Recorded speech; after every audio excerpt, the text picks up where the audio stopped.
के सामने अगर किसी ने रसूल पाक की शान में गुस्ताखी कर दी और मीडिया के जरिया आपके दरमियान वो बात आ गई तो आप उस पर बड़ी नाराजगी का इजहार करते हैं, लेकिन उनको ये जुरात किसने अता की? रसूल पाक की शान में गुस्ताखी करने का ये हुनर उनको किसने सिखाया है? कलमा पढ़ने वाली जमातों ने ही बताया है। अभी चंद हफ्ता पहले बगल मुल्क का एक अपने आप में काबिल बनने वाला इस्लामी स्कॉलर कहलाने वाला, उसने कुरान करीम पर वो भयानक इल्जाम लगाया, सहाबे किराम के ऊपर इतना घिनौना इल्जाम लगाया, खुद रसूल पाक सल्लल्लाहु अलैहि वसल्लम पर इतनी बदतमीजी के जुमले इस्तेमाल किए। उसने कहा रसूल पाक लिखना पढ़ना नहीं जानते थे, हत्ता कि सहाबा अगर लिखने में गलती कर देते थे तो रसूल पाक उसे बनाना नहीं जानते थे। और आगे बढ़ करके उसने यहां तक कहा कि सहाबा ने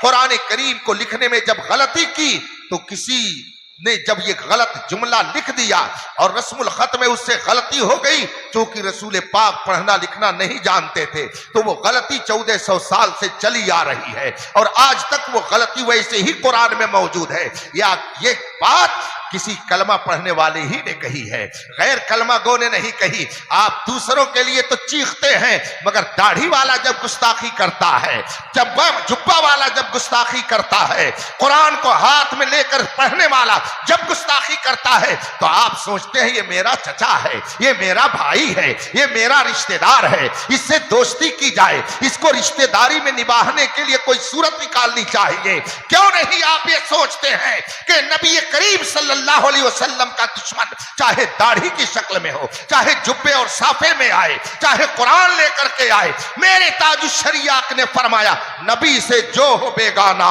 उसे दिल से जुदा कर दो, पिदर मादर बिरादर जानो माल उन पर कर दो।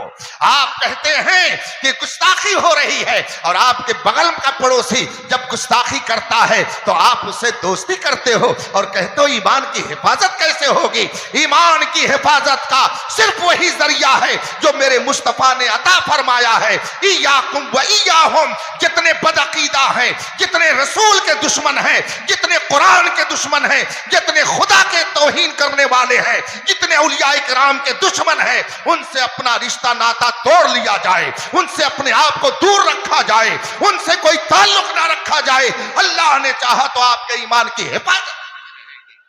हम कहते तो हैं कि तहफ़्फ़ुज़ ईमान कैसे हो, मौलाना लोग कुछ करते नहीं हैं। अभी मीडिया में इतनी बहस चल रही है, फला जगह घर जल गया, मौलाना लोग निकले नहीं, फला तौहीन कर रहा है, ये रोड पर निकल नहीं रहे हैं, ये कुछ बोल नहीं रहे हैं। मेरे भाइयों, इन्हीं के बोलने का तो नतीजा है कि आप अल्लाहु अकबर बोल रहे हो। अगर ये न बोलते तो आपको अल्लाहु अकबर कहने भी नहीं आता, अगर ये न बोलते तो आप अजान भी नहीं जानते, ये ना बोल करके आपको बताते तो आप सही ढंग से मुसलमान भी नहीं बन पाते। आपके अंदर इस्लाम की जो भी तहजीब बाकी है ये इन्हीं उलमाए किराम की मेहनतों का ही नतीजा है।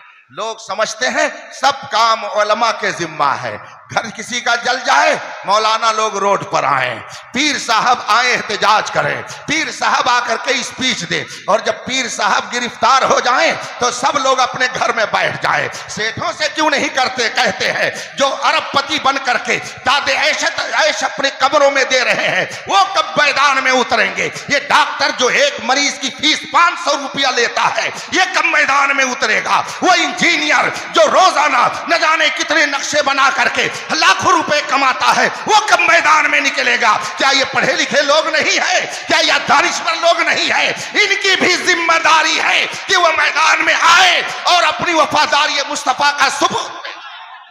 नारे तकबीर, नारे रिसालत, नारे रिसालत, मसलके आला हजरत हुजूर ताजुल फुक़हा।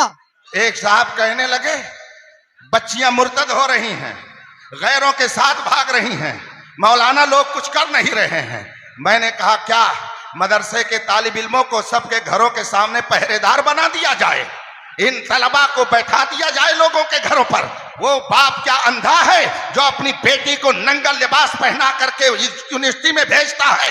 क्या वो माँ अंधी है कि जो अपनी बेटी को इस तरह से उरियानियत के साथ बाजार में भेज रही है? क्या उसका भाई अंधा है कि जो गैरों के साथ अपनी बहन को टहलते हुए देखता है, कुछ बोलता नहीं है? इसलिए रसूल पाक ने 1400 साल पहले फरमाया, कुल्लुकुम राइन व कुल्लुकुम मसऊलुन अन रइयतिही। तुम में का हर शख्स जिम्मेदार है और हर शख्स से उसकी जिम्मेदारी के बारे में सवाल किया जाएगा।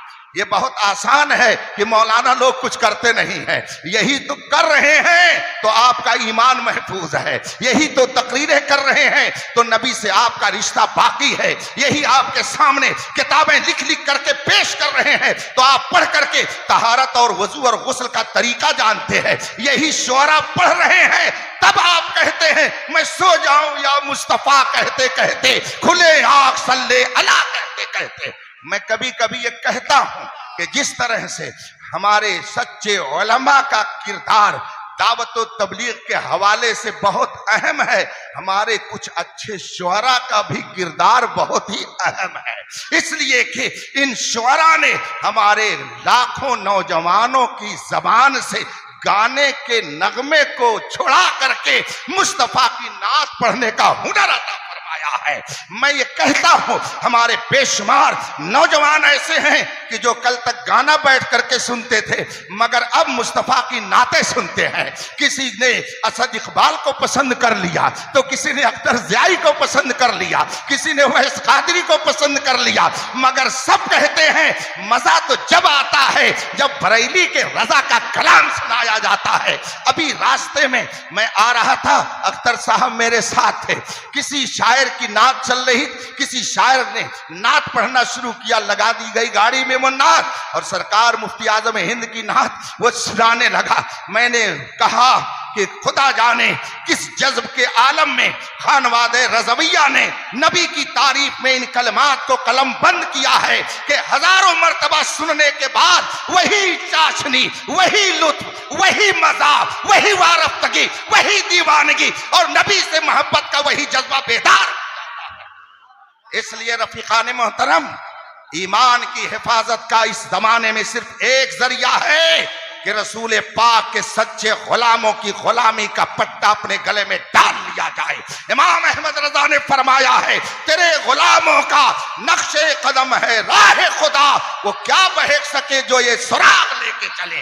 जब तक इस सुराग पर चलते रहेंगे ईमान की हिफाजत होती रहेगी और अगर इधर उधर हुए तो यकीन से जान रखिए, इमाम अहमद रजा ने बहुत पहले फरमाया, बाएं रस्ते न जा मुसाफिर सुन, राह में राह मार फिरते हैं। इसलिए सिराते मुस्तकीम पर गामजन रहिए और सिराते मुस्तकीम इस दौर में वही है जिसे मसलके आला हजरत कहा जाता है। सुभान अल्लाह, सुभान अल्लाह। अभी आपने डिप्लोमा और मुनाजरे का नाम सुना, आपकी क्या गिनती है, बड़ी बड़ी खानकाहों के पीरजादे भी इधर से उधर हो रहे हैं। और ये बात मैं आपको बता दूं, ये मत समझिएगा कि मैं पीरी मुरीदी का मुखालिफ हूं जी, मेरे खुद कई हजार मुरीद हैं अल्हम्दुलिल्लाह अल्हम्दुलिल्लाह, लेकिन इस वक्त चंद जाहिल पीरों की पीरी मुरीदी ने जमाते अहले सुन्नत में जो इंतशार पैदा किया है जी, इससे इनकार नहीं किया जा सकता। आज जिस इलाके में जाइए लोग कहते हैं हजरत यहाँ मौलाइयत फैल रही है, यहाँ राफिजियत फैल रही है, और जब पता लगाया जाता है तो मालूम होता है किसी जाहिल पीर के जेरे असर इनका अकीदा बर्बाद हो रहा है, किसी जाहिल पीर ने इनका अकीदा बर्बाद कर दिया है। और ये तो समझते हैं कि उलमा क्या वो तकरीर करें और जाएं, हाथ पैर चूमने के लिए तो पीर साहब हैं, नजराना देने के लिए पीर साहब हैं। इमाम साहब पूरे महीने नमाज पढ़ाएं, इमामत करें, दर्स दें, कुरान पढ़ाएं, हदीस पढ़ाएं तो उनको 10,000 रुपया देने में कलेजा फटता है। और पीर साहब 5 मिनट बैठे, दुआ भी सही ढंग से नहीं कर पाते हैं, और जब जाने लगेंगे तो 50,000 रुपया उनकी जेब में डालने में इनको फख्र महसूस होता है। बताइए आपके ईमान की हिफाजत कौन करता है? ये उलमा जो आपके सामने दिन रात किताब सुन्नत का दर्स दे करके कुफ्रियात से बचाते हैं, ईमान की सच्ची बातें बताते हैं, इनके जरिए आपका ईमान बचता है। कि एक शख्स आया, 5 मिनट बैठा, सही ढंग से उसने दुआ भी नहीं की और चला गया, उससे आपके ईमान की हिफाजत कैसे हो जाएगी? क्या बात है, वाह वाह वाह, आप कहते हैं तहफ्फुज़ ईमान कॉन्फ्रेंस होनी चाहिए। क्या बात है, क्या बात है। तहफ्फुज़ ईमान कैसे किया जाएगा? जाहिल लोगों ने मारा है, कबाड़ा कर दिया है जमात अहले सुन्नत का। मैं ये तो नहीं कहता कि चादर गागर अगरबत्ती में हम लोग लगे हुए हैं, हम लोग और भी काम करते हैं।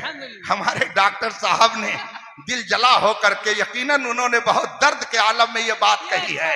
ये बिल्कुल सही आप कह रहे हैं। हम लोग अगरबत्ती इसलिए सुलगाते हैं ताकि कोई बदबूदार अगर आ जाए तो उसकी बदबू खत्म हो जाए और खुशबू से हमारा माहौल मुअत्तर रहे।